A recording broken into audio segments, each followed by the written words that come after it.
রুতবা সিফাত যদি থেকে থাকে, তাহলে এই মেয়েটা হলো পৃথিবীর সবচেয়ে সেরা উৎকৃষ্ট মানের একজন নারী। আমাদের দেশে, আচ্ছা আপনারা বিরক্ত হলে ছেড়ে দেবো না, সময়ের ব্যাপার আছে তো, ঘুমাতে হবে তো। যারা বলছেন চালিয়ে যান ঠিক আছে, কিন্তু ফজরের নামাজের জামাত হওয়া যাবে তো?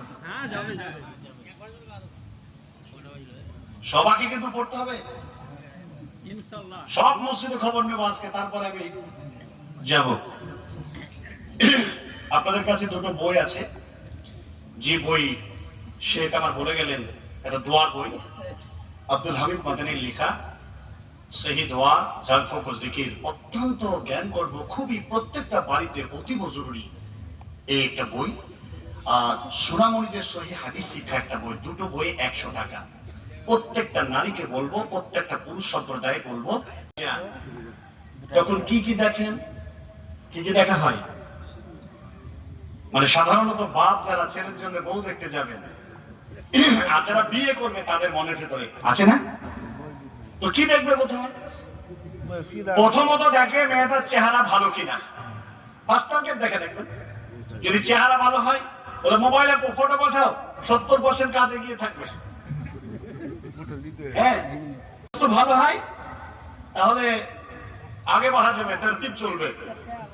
তারপরে দেখা যাবে মেয়েটা দেখতে সুন্দর, 2 মেয়েটার চেহারা কেমন, 2 মেয়েটার বংশ বুনিয়াদ বড় না ছোট, 3 মেয়েটার বাপের অর্থ আছে না নাই, 4 কি মেয়েটার মধ্যে দিনদারি আছে কিনা। এই 4টা জিনিসের মধ্যে মূলত 3টাকে আমরা বেশি দেখি, দেখি না? 3টাকে বেশি দেখি, আর 3টাকে বেশি দেখার পরে সব জিজ্ঞাসা করে ও দেখতে আসে। আর আমাদের দেশের নীতি হলো, ছেলে দেখতে যাবে মেয়েকে বড়জোর মাকে বা বোনকে নিয়ে যেতে পারে, কথা ঠিক কিনা? তো নিয়ে যায় ভগ্নিপতিকে, হ্যাঁ, নিয়ে যায় বন্ধুকে, আবার বাপও সাথে যায়, যায় না? যায় না? কথা বলেন না আপনারা, যায়? আচ্ছা, এগুলো যায় না না যায়? না যায়। ছেলে ব্যতিরিকে ভগ্নিপতি আর বাপ, এটা যাওয়া যায় না না যায়? না যায়। না যায়? এক বক্তার মুখে কথা শুনছিলাম,